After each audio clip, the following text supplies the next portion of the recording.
This is Renee Rabbit, and I want to go over various dimensioning defaults and tools that we have available to us, especially in X-13. Let's just take a look real quick.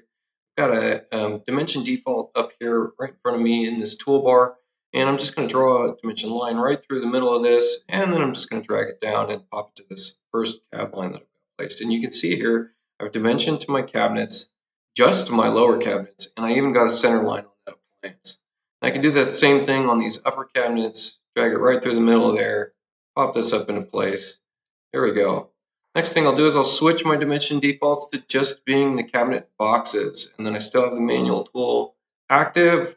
Drag that right through the middle, and actually that bring up the dialog box. Double click, but here we go. Drag it back down, and we can see I still dimension to these boxes, but I let out that center line dimension. So a different dimensioning default had that center line dimension unchecked as an option.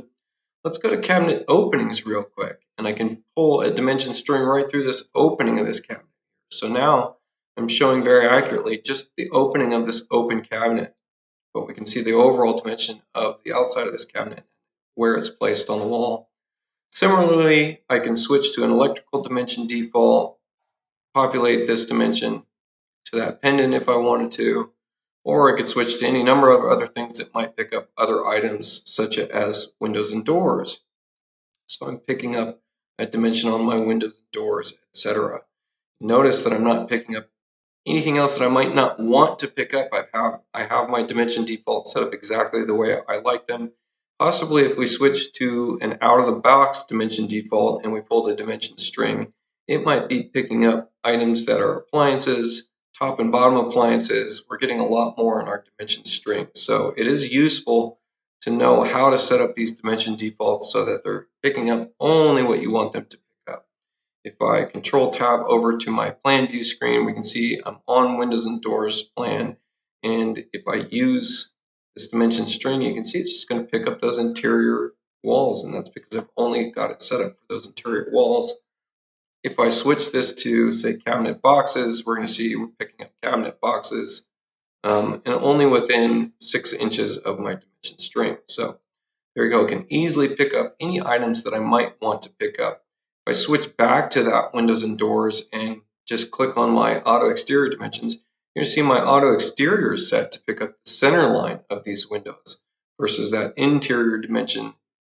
And we're on that same dimension tool.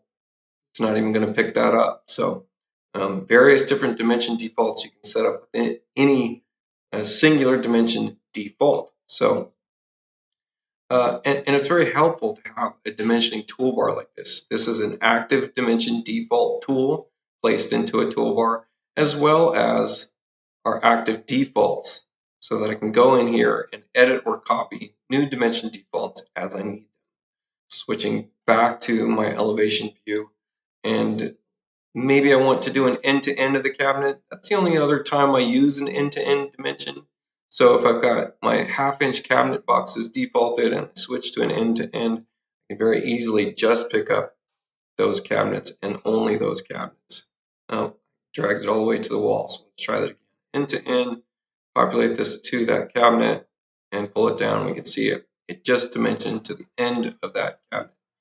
In your dimension strings, you could set up CAD lines like I did, or you can just tab input the exact distance you want your dimension string away from the previous snap point that you maybe had it at. So these are all useful ways of dimensioning very quickly, very accurately, and only those things that you want to dimension.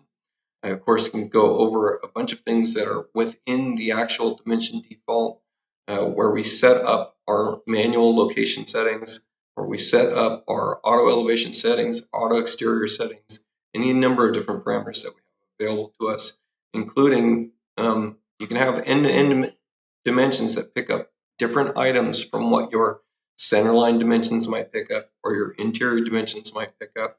So very robust tool, but it's nice to get some finite control over what you're dimensioning to by setting up and establishing these dimension defaults. So long as I have these dimension defaults, you'll notice in my toolbar, there is no point-to-point dimension tool. I actually never use that tool. The only time I might use something similar to that is maybe I will dimension a CAD line in which case I've got a dimension default that picks up CAD lines, and then I can reference that CAD line. That way, if I'm dimensioning to something that's arbitrary or doesn't have one of the 10 available snap points, then it's very clear I'm dimensioning to a CAD line. I need to make sure that if the architectural element I'm trying to reference moves, I need to move that CAD line as well. Other than that, there's really no use for the point-to-point dimension tool. Chief could do away with it and we would never miss it, so long as we understand how our existing dimensioning defaults work.